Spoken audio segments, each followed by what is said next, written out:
কথা বলতেন। নবীজি ইসলাম বুঝাইতে যায় গড় দিয়ে বুঝাইছেন। গড়ের যেমন খুঁটি আছে, ইসলামের খুঁটি আছে। খুঁটি দুর্বল হইলে ঘর পড়ে যাবে। ইসলাম একটা তাঁবুর মতো, ধর্ম একটা তাঁবুর মতো, ঘরের মতো। যদি একটা খুঁটি দুর্বল হয়ে যায় তো ধর্ম পড়ে যাবে। নামাজ একটা খুঁটি, রোজা একটা খুঁটি, হজ একটা খুঁটি, যাকাত একটা খুঁটি। নবীজি এভাবে দৃষ্টান্ত দিয়ে বুঝাইছেন। যারা নিজেকে মুসলিম দাবি করে নামাজ পড়ে না, তার একটা খুঁটি নাই। মুসলিম দাবি করে রোজার মাসে রোজা রাখে না, তার দুইটা খুঁটি নেই। মুসলিম দাবি করে হজ ফরজ হয়েছে, হজও করে না, নামাজও পড়ে না, রোজাও রাখে না, তার কয়টা খুঁটি নাই? জোরে বলেন। আর যে যাকাত ফরজ হয়েছে, পাশাপাশি যাকাতও দেয় না, তার কয়টা নেই? চারটাই নেই। তার ঘর কি আর ঘর নাকি অন্য কিছু? হ্যাঁ,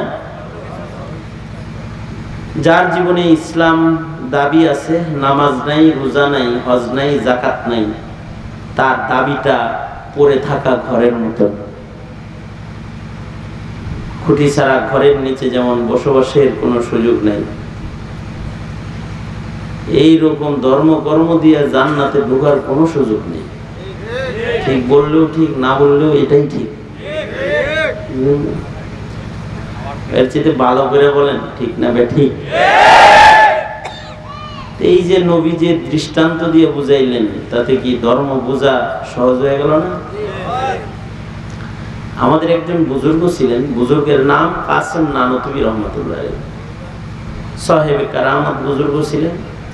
দারুল উলুম দেওবন্দ মাদ্রাসার বাণী।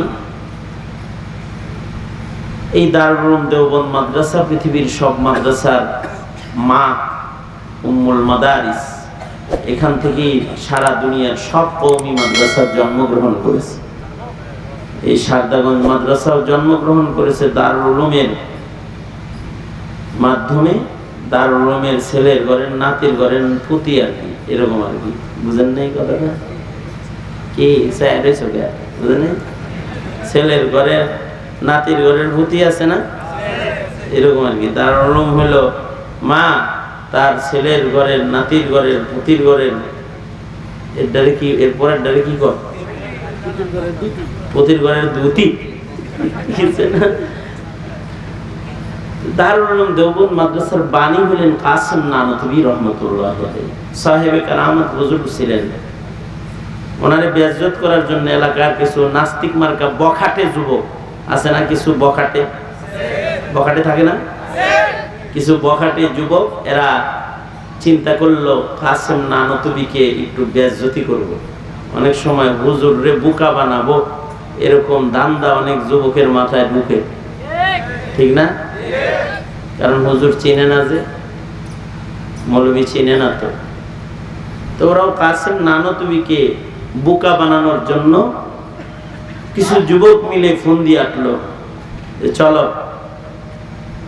আমাদের ভেতরে একজন মাইয়িত সাজি, আর বাকি 4 জনে একজন রে কান্দে গোড়া কাসেম নানতুবিকে যায় বলি যে হযরত এই মাইয়িতের জানাজাটা পড়ায় দেন। উনি যখন জানাজা শুরু করবে, 2 তাকবীর যখন দিবে, তখন উঠে উঠে একটা দৌড় দিবা কাফন থুইয়া, হুজুর বোকা হয়ে যাবে। হুজুরে বোকা বানানোর জন্য জীবিত মানুষ কাফন পড়ায়া, সাজায়া গুজায়া, জানাজা বানায়া, রেডি করে, বাস মাইয়িত রেডি করে নিয়ে গেছে। যা বলে হযরত জানাজা পড়ায়া দেন, মাইয়িত মারা গেছে, আপনি একটু জানাজার নামাজটা আদায় করে দেন। হযরত কাসেম নানতুবি রহমতুল্লাহ বললেন, এরও জানাজা পড়তে হইব?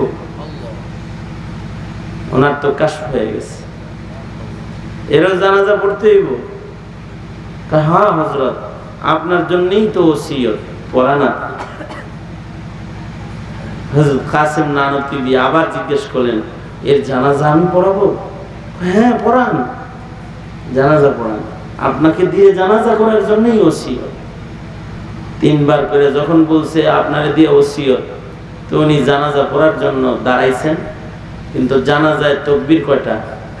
4টা, উনি দিচ্ছেন 5টা। প্রথম তাকবীর দিচ্ছেন আল্লাহু আকবার, ওইটারে মাইয়িত বানাইছেন, যেটা মানুষের তো আর জানাজা হবো না। পরে 4 তাকবীরে জানাজা শেষ করছেন। এরকম সাহেবে কারামত বুজুর্গ ছিলেন কাসেম নানতুবি রহমতুল্লাহ আলাইহি। উনি একদিন বয়ান করতেছিলেন, এই কবরে কিন্তু আযাব আছে, কবরের আযাব থেকে বাঁচতে হইলে কবরের প্রশ্নের উত্তর দিতে হইব। তবে কপাল যার ভালো, কারোর যদি জান্নাতে, মানুষের কবরের সাথীও যদি জান্নাতে কেউ হয়, জান্নাতি কেউ হয়, তাহলে এক কবরে জান্নাতের বাতাস গেলে আরেক কবরে, পাশের কবরেও একটু শান্তি হইব। এই ধরনের কথাগুলো বলতেছিলেন যে নেক মৃত্যুর জন্য দোয়া করো, নেক মানুষের সাথে নিজের কবর হওয়ার দোয়া করো, নেক মানুষ হয়ে কবরে যাও, নেক মানুষদের সাথে হাসরে দাঁড়াইবার দোয়া করো। কবর পাশাপাশি ভালো মানুষের সাথে হইলে একসাথে দাঁড়াইবো না? এই দোয়াটা তো আল্লাহর রাসূলও করতেন।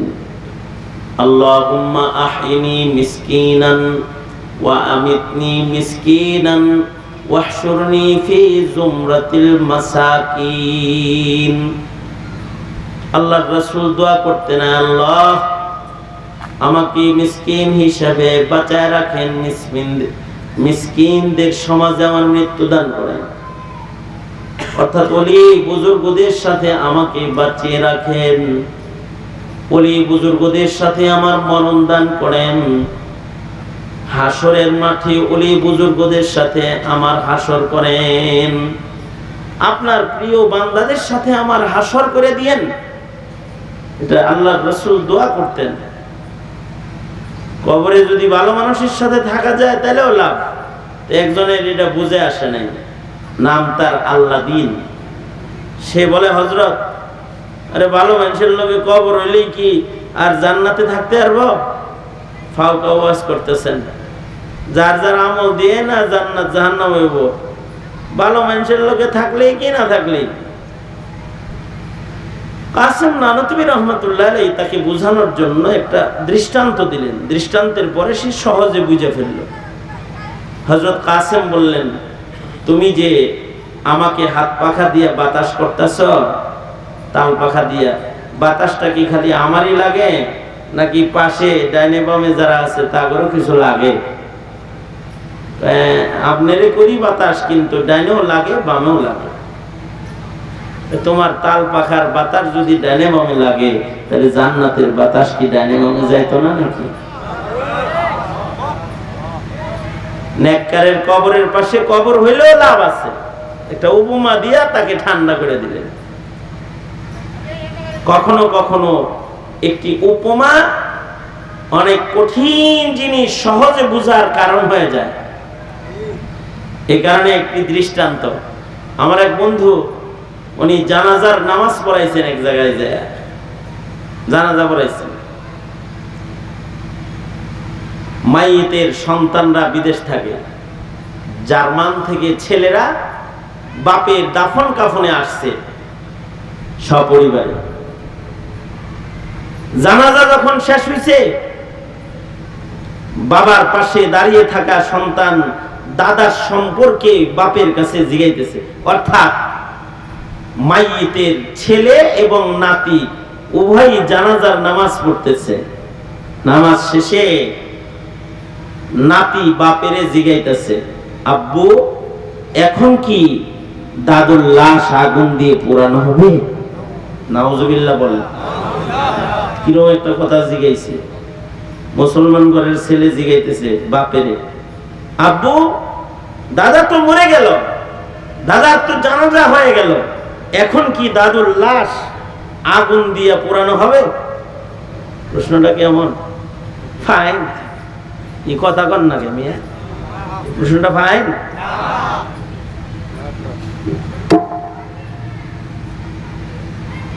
বাপে লজ্জায় শরমে নিজের সন্তানের মুখ চাইতে ধরছে। কি কস? আমার বন্ধু বলে, আমি বাচ্চাটাকে বুকে নিয়ে বললাম, বাবা এমন কথা বলে না, তোমার দাদা মুসলমান, তোমার দাদাকে আগুনে পোড়ানো হবে কেন? তোমার দাদা জান্নাতে শুবে। মুমিন আগুনে যায় না, মুমিন বাগানে যায়। তাকে আতর গোলাপ কাফন দিয়া সাজানো হয় জান্নাতের গোরস্থানে, জান্নাতের বাগানে তাকে সাজিয়ে নতুন জামা কাপড় পরায়া আল্লাহর কোলে দিয়ে দেওয়া হয়। তোমার দাদা মুমিন, তোমার দাদা মুসলিম, আগুনে নয়, মুসলিম তো বাগানে যায়। মুসলিম মুমিনের গন্তব্য আগুন নয়, বাগান, জান্নাতের বাগান।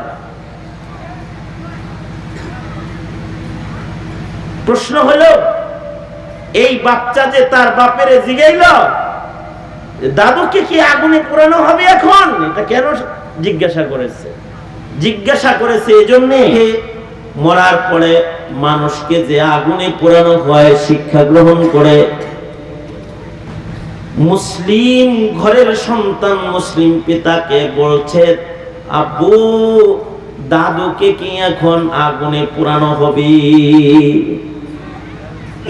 এই মুসলমান, এই লজ্জা রাখবা কোথায়? চিন্তা করো কখনো? যেই চিত্রটা আমি আপনাদের কাছে পেশ করলাম, এমন চিত্র ইকো দিছে নাকি?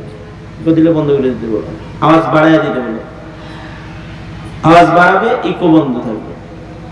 এমন সমস্যা মুসলিম ঘরের, রকমারি সমস্যা মুসলমানের সমাজকে এখন গ্রাস করেছে। মুসলমান এখন জানেও না কবরে কিভাবে মাইয়িতকে শোয়ানো হয়। মুসলমান জানেও না কবরে সওয়াল জবাব হয়, এটা মুসলিম প্রজন্ম জানে না।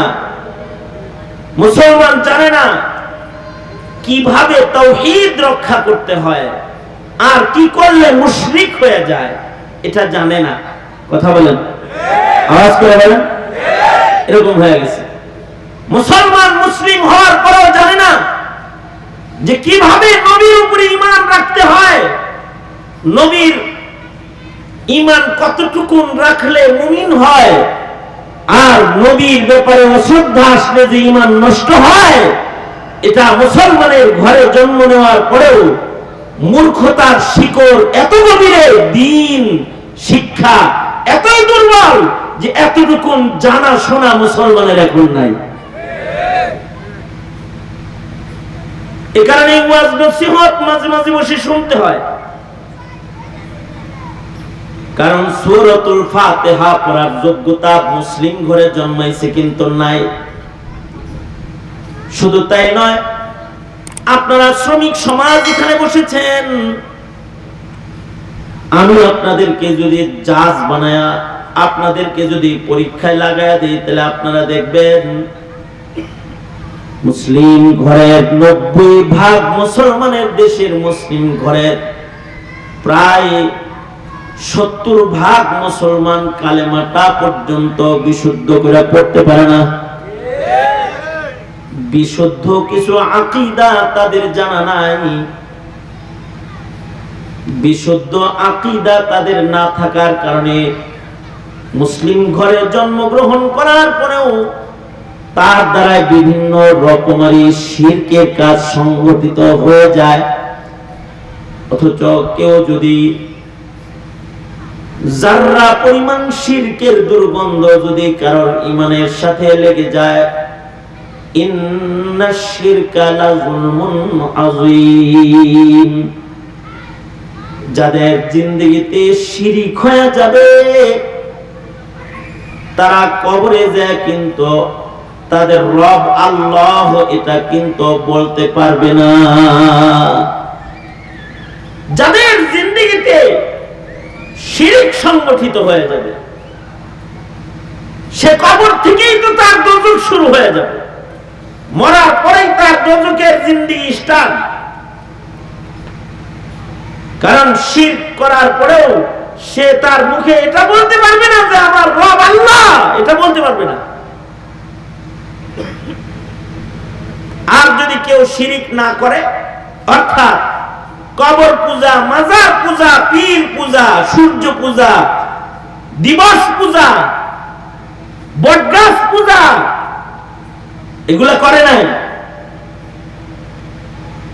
কুপ্রথাগুলোর সাথে বৈশাখ পালন, মঙ্গল শোভাযাত্রা নামের শিরকের কাজ করে নাই, এর থেকে নিজেকে হেফাজত করেছে। সকল প্রকারের কওলি শিরিক, ফি'লি শিরিক, ইবাদতের শিরিক, সাদাকা খায়রাতের শিরিক, সকল প্রকারের শিরিক থেকে নিজেকে যে রক্ষা করেছে, এই লোক আল্লাহর কাছে থাকার উপযুক্ত। বান্দা হিসেবে আল্লাহর কিছু হক আছে, আল্লাহর কিছু হক বান্দার উপরে আছে, আর বান্দার হকও আল্লাহর উপরে বান্দার হক আছে।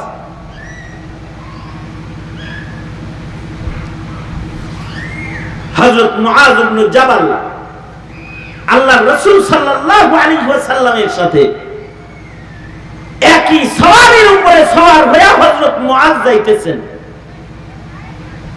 হযরত মুআজ আর আল্লাহর রাসূলের মাঝখানে কোনো পর্দা নাই, হিজাব নাই, অর্থাৎ নবীর পিছনেই উনি বসে নবীজিকে জড়ায় ধরে রাখছেন। হুন্ডায় যেরকম বহেন সওয়ারির উপরে হযরত মুআজ আল্লাহর রাসূলের পেছনে বসে জড়ায় ধরে রাখছেন। তাহলে অনেক দূরে আছেন না কাছে আছেন? এই বলেন, অনেক দূরে আছেন না কাছে আছেন? কাছে আছেন। কিন্তু আল্লাহর রাসূল এমন ভাবে ডাকতে লাগলেন হযরত মুআজকে, মনে হয় অনেক দূরে আছেন। আল্লাহর রাসূল পিছে বসে থাকা মুআজকে ডাকতেছেন, ইয়া মুআজ। মুআজ বলে, লাব্বাইক ওয়া সাদাইক ইয়া রাসূলুল্লাহ। আবার আল্লাহর নবী ডাক দিলেন, ইয়া মুআজ।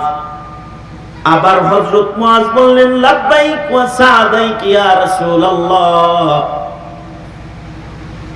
আবার আল্লাহর নবী তৃতীয়বার ডাক দিলেন, হে মুআজ। হযরত মুআজ বলে, লাব্বাইক ইয়া রাসূলুল্লাহ। তিনবার ডাক দিয়া সতর্ক করে আল্লাহর রাসূল বললেন, মুআজ বলো তো বান্দার উপরে আল্লাহর হক কি? আল্লাহর নবী ভালো জানেন। আল্লাহর রাসূল বললেন, বান্দার উপরে আল্লাহর হক হলো বান্দা আল্লাহর সাথে আর কাউকে শরীক করবে না। বান্দা আল্লাহর সাথে কাউকে কি করবে না? জোরে আওয়াজ করে বলেন, কি করবে না? শরীক করবে না। অর্থাৎ আল্লাহর গোলামিতে কাউকে শরীক করবে না, আল্লাহর ইলমে কাউকে শরীক করবে না, আল্লাহ পাকের জাতের সাথে সিফাতের সাথে কাউকে শরীক করবে না। কারণ ইন্নাশ শিরকা লাযুলমুন আযীম, শিরক কিন্তু বড় জঘন্য গুনাহ। আল্লাহর সাথে কাউকে শরীক করবে না, এটা হলো বান্দার উপরে আল্লাহর হক। আল্লাহর উপরে বান্দার হক কি জানো মুআজ? মুআজ বলে, আল্লাহ আল্লাহর রাসূল ভালো জানেন। তোমার উপরে আল্লাহর হক হইল তুমি শিরিক করবে না, আর আল্লাহর উপরে তোমার হক কি জানো? নবী সুখবর দিচ্ছেন, তুমি যদি খালি শিরিক না করতে পারো, তাহলে তোমার উপরে আল্লাহর হক, যেমন আল্লাহর উপরে তোমার একটা হক আছে, সেটা হলো আল্লাহর জন্য তখন ফরজ হয়ে যাবে তোমাকে আল্লাহর জান্নাতে আল্লাহর কাছে জায়গা দিয়ে দেওয়া। শুধুমাত্র শিরিক থেকে কেউ যদি নিজেকে বাঁচায় রাখে, সে আল্লাহর কাছে আল্লাহর জান্নাতে জায়গা পাবে। এখন এইটা যদি কেউ না জানে, তাহলে তো সে শিরিক করবে। কোনটা কোনটা শিরিক এটা যদি না জানে, সন্তানকে শিখাইতে হয় এই কাজ শিরিক, এটা শিরিক, এটা শিরিক, এটা শিরিক। তাওহীদ শিক্ষা দিতে হয়। তাওহীদ শিক্ষা না দিলে নিজের অজান্তে শিরিক করে ফেলবে। বাবার কাছে যায় বলবে, বাবা শাহজালাল এবারের মতো আমাকে এমপিটা বানায় দেন। বলুন তো এমপি বানানোওয়ালা কে, শাহজালাল বাবা নাকি আল্লাহ? মাজারে যায় বলবে শাহ আলী বাবা আমাকে একটা ছেলে দেন। বলুন তো ছেলে দেনেওয়ালা কে? আরো আস্তে করে বলেন, জোরে আওয়াজ করে বলেন, ছেলে দেয় কে? মেয়ে দিবে কে? ব্যবসায় উন্নতি দিব কে? খাজা বাবা, দয়াল বাবা। বলুন তো মানুষ কি কোনো গায়েব জানে? ঈশ্বররা তো কিছু কিছু গায়েব জানে। আওয়াজ করে বলেন না কেন, ঈশ্বররা গায়েব জানে? যদি কেউ তার পীরকে গায়েবের ইলম রাখনে ওয়ালা হিসাবে মানে, যে আমার পীর বাবা অনেক কিছু কয়, গায়েব জানে, উনি এটা যদি কেউ বলে, তাহলে আল্লাহ সিফাতের সাথে সে তার পীরকে শরীক করে ফেলেছে। না জানার কারণে, নিজের মূর্খতার কারণে দয়াল বাবাকে গায়েব জানে এই আকীদা রাখার কারণে মুশরিক হয়ে গেছে। আমাগো পীর বাবার পাওয়ার অনেক, আমাগো বাবার কাছে মুরিদ হলে পরে নামাজ রোজা লাগে না। মুহাম্মাদুর রাসূলুল্লাহ সাল্লাল্লাহু আলাইহি ওয়াসাল্লামের সন্তান হওয়ার পরেও যদি নামাজ লাগে, রোজা লাগে, পর্দা লাগে, তাহলে পীরের মুরিদ হওয়ার পরে বুঝি নামাজ রোজা লাগবে না। আল্লাহর রাসূল নিজের কন্যা ফাতেমাকে বলে, ফাতেমা নিজেকে দোজখের আগুন থেকে বাঁচাও রে মা, নিজেকে জাহান্নামের আগুন থেকে রক্ষা করো, ইবাদত করো, বন্দেগী করো, গোলামি করো, দোজখ থেকে নিজেকে রক্ষা করো। মুহাম্মাদুর রাসূলুল্লাহ সাল্লাল্লাহু আলাইহি ওয়াসাল্লাম সাইয়্যিদুল মুরসালিন তার নিজের কন্যাকে বলতেছে, অথচ সাইয়্যিদুল মুরসালিন নবীজির কন্যাকে ভয় দেখাইতেছেন, অথচ খাজা বাবা পীরের বলে দিছে যাও না তোরা এমনি মুনি। আর হে মিয়া এটা বিশ্বাস কইরা এমন পীরের কাছে শিরকের কাজ করে আসছে, কবর তওয়াফ করতেছে। কয় আমগর হজে যাওয়া লাগে না? এই যে হজের মৌসুম শুরু হইছে, কাবা বাইতুল্লাহতে আল্লাহর বান্দারা যাইতেছে, আর হে বলতেছে যাই একটু বাবা কবর। তো বাংলাদেশে এমন কবর আছে যে কবর কেউ তওয়াফ করে, লক্ষ লক্ষ মুসলমানের আওলাদ লাগিয়ে কবর তওয়াফ করে। এই শিরক যারা করবে, বিশেষভাবে জ্ঞান শূন্য শ্রমিক সমাজেরা এই শিরকের ভেতরে অধিকতর লিপ্ত হয়ে যায়, না জানার কারণে কবরে যায় সেজদা দিয়ে দেয়। বলুন তো সেজদা একমাত্র কার জন্য? আওয়াজ করে বলুন কার জন্য? এক আঙ্গুলি উঠায় আল্লাহরে দেখাইয়া বলেন কার জন্য? কার জন্য সেজদা? আওয়াজ করে বলেন।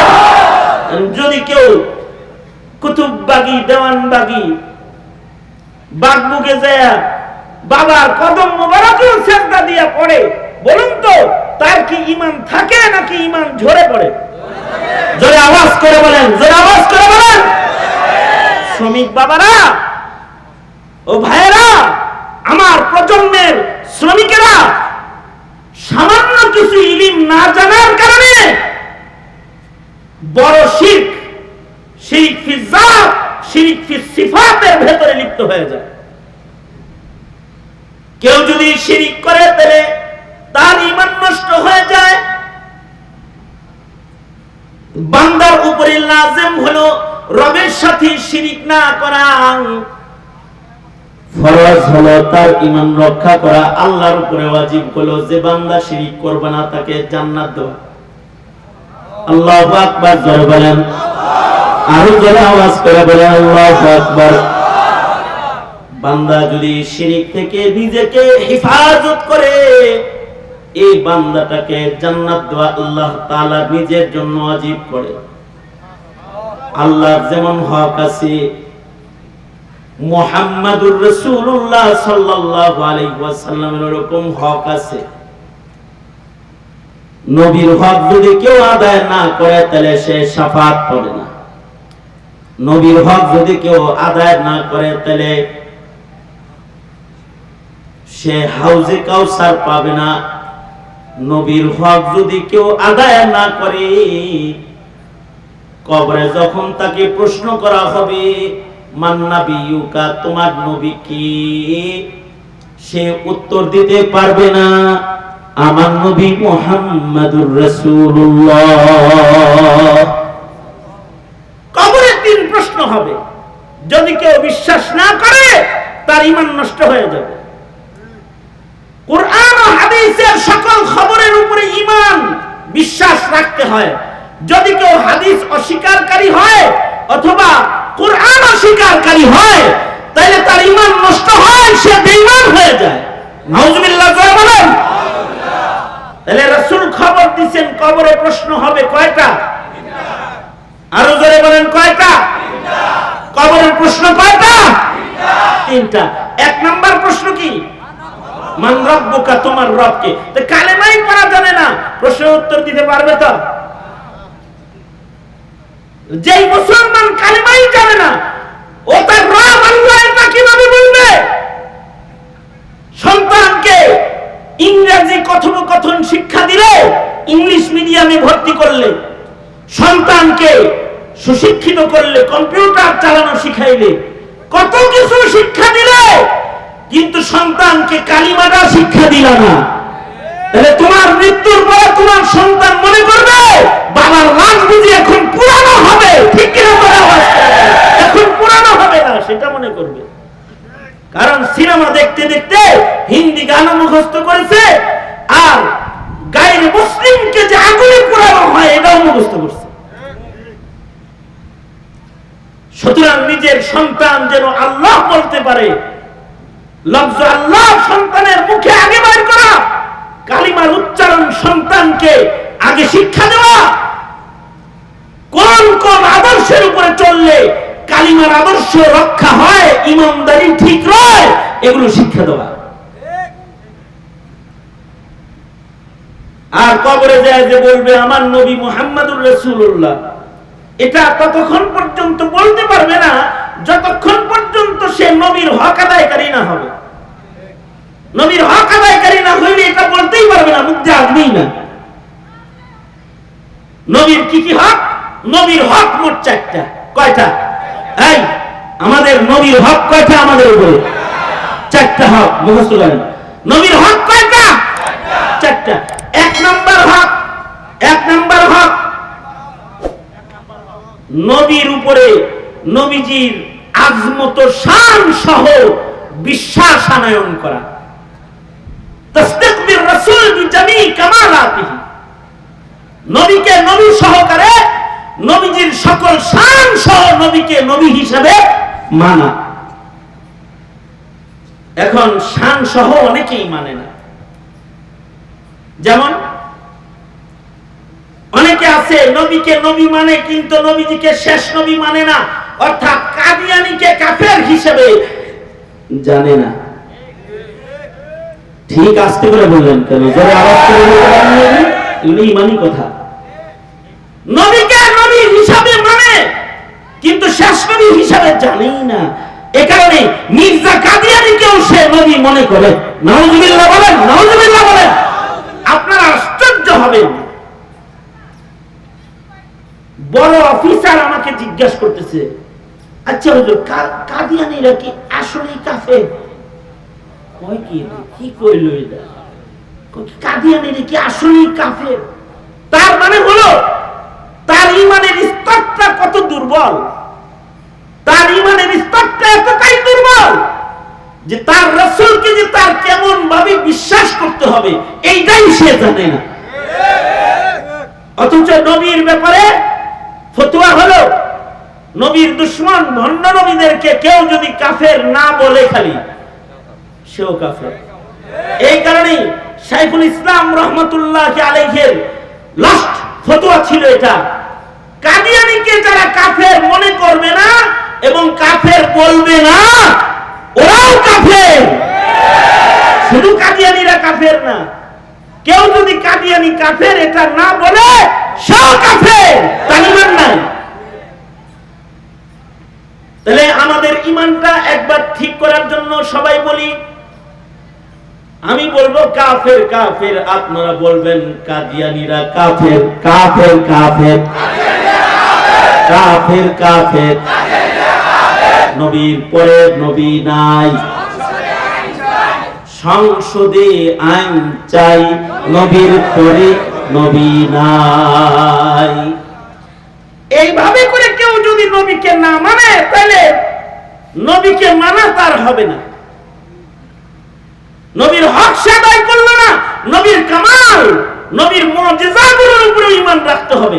যেমন নবীজি চাঁদ দ্বিখণ্ডিত করেছেন, কোরআন বলে ওয়ানশাক্কাল কামার, মানতে হবে, চাঁদে যায় দেখা লাগবে না, দেখা ছাড়াই কোরআন যেহেতু বলতেছে মানতে হবে যে চন্দ্র দ্বিখণ্ডিত হয়েছে, বিশ্বাস করতে হবে। কোরআন বলে রাসূলের মিরাজ হয়েছে, হাদিস বলে আল্লাহর রাসূল জান্নাত জাহান্নাম সব টাকা সব পার হইয়া জান্নাত জাহান্নাম ভ্রমণ কইরা আল্লাহর আরশে পর্যন্ত যাইয়া আল্লাহর সাথে কথা বলছেন। আল্লাহু আকবার করে বলে নবীজি আল্লাহর আরশে গেছেন।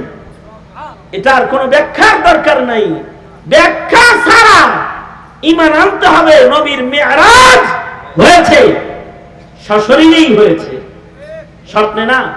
মানতেই হবে, নবীর কামালকে স্বীকার করতে হবে, মানতে হবে। নবীর মিরাজটা এই উম্মতের জন্য নবীর কামাল। অনেকে মনে করে নবীজিকে মিরাজে নেওয়া হয়েছিল নামাজ দেওয়ার জন্য। এদিকে তাকান, অনেকে মনে করে নবীজিকে মিরাজে নেওয়া হয়েছিল কি দেওয়ার জন্য? কথা বলেন, কি দেওয়ার জন্য? কেন নামাজ দেওয়ার জন্য আকাশে নেওয়া লাগবো? কেন নামাজ দুনিয়ায় দেওয়া যায় না? হ্যাঁ, রোজা দুনিয়ায় দিতে পারলো, হজ দুনিয়ায় দিতে পারলো, যাকাত দুনিয়ায় দিতে পারলো, নামাজ আকাশে নিয়ে দিছে? হ্যাঁ, অবশ্যই দিয়েছে আকাশে নিয়ে, কিন্তু এই নামাজ দেওয়ার জন্য নবীকে আকাশে নেয় নাই। নবী আকাশে যাওয়ার পরে আরশে যখন আল্লাহর কাছাকাছি হয়ে গেছে, নবীজির মিরাজ যখন সংগঠিত হয়ে গেছে, দয়ার নবী মায়ার নবী উম্মতকে ভুলতে পারে নাই। আল্লাহকে জিজ্ঞাসা করে ফেলেছে, ও আল্লাহ, আমি যে তোমার এত কাছে আইলাম, আমার উম্মত আজ কাছে আইবো কেমনে, কিভাবে কাছে আইবো? এটা বলেছে। তখন আল্লাহ তাআলা বলে, বন্ধু আপনি কাছে এসেছেন, আপনি আপনার উম্মতকেও আমার কাছে আনতে চান, তাই এই যে নেন 50 ওয়াক্ত নামাজ দিয়ে দিলাম, নামাজ পড়বো, সিজদা দিব, আমার কাছে চলে আসবে। রাসূল আয়েশা বলে as-salatu mi'rajul mu'minin, নবীজি মিরাজ থেকে আয়া কয় as-salatu mi'rajul mu'minin। দিছিল কয়ক্ত? দিছিল কয়ক্ত? 50 দিছিল। মুসা আলাইহিস সালামের কাছে যখন আইছে আর কয় কি নিয়ে এলেন আকাশ থেকে, উপর থেকে আল্লাহর কাছ থেকে? কয় নামাজ। কয়ক্ত? 50। জান কমাইলেন, এত পারবো না। নবীজি ফেরত গেলেন, আল্লাহ তাআলা 5 কমাইয়া দিলেন। মুসা নবী কয় আবার যান, আবার গেলেন, আল্লাহ 5 কমাইয়া দিলেন। এইভাবে 5 কমাইতে কমাইতে 9 বারের মাথায় এখন আছে কত? 5। মুসা আলাইহিস সালাম কয় আমার উম্মত 2 ওয়াক্তই পড়ে নাই, আর আপনার উম্মত 5 ওয়াক্ত পড়বে, যান কমাইলেন। আল্লাহর রাসূল বলেন, এখন যদি আমি যাই, পূর্বে যে কয়বার গেছি কত করে কমাইছে? 5 করে কমাইছে না এক এক সফরে? আবার গেছে 5 কমাই দিছে, আবার গেছে 5 কমাই দিছে, আবার গেছে 5 কমাই দিছে, এখন আছেই 5। এখন আল্লাহর রাসূল চিন্তা করেন, এই 5 লয়ে যদি এখন যাই, আর যদি পুরা রেখে দিলাম, এই 5 কমাই দিলাম, আমি নিয়ে যাবো নাকি উম্মতের কাছে? বান্দারে আল্লাহর কাছাকাছি নেওয়ার জন্য নামাজ চায়া পাইলাম, আর এখন যদি এইটাও কমাইতে যাই নিয়ে যাবো কি আল্লাহর কাছে? আল্লাহর কাছ থেকে কি নিয়ে যাবো উম্মতের কাছে? না, আমার শরম লাগে।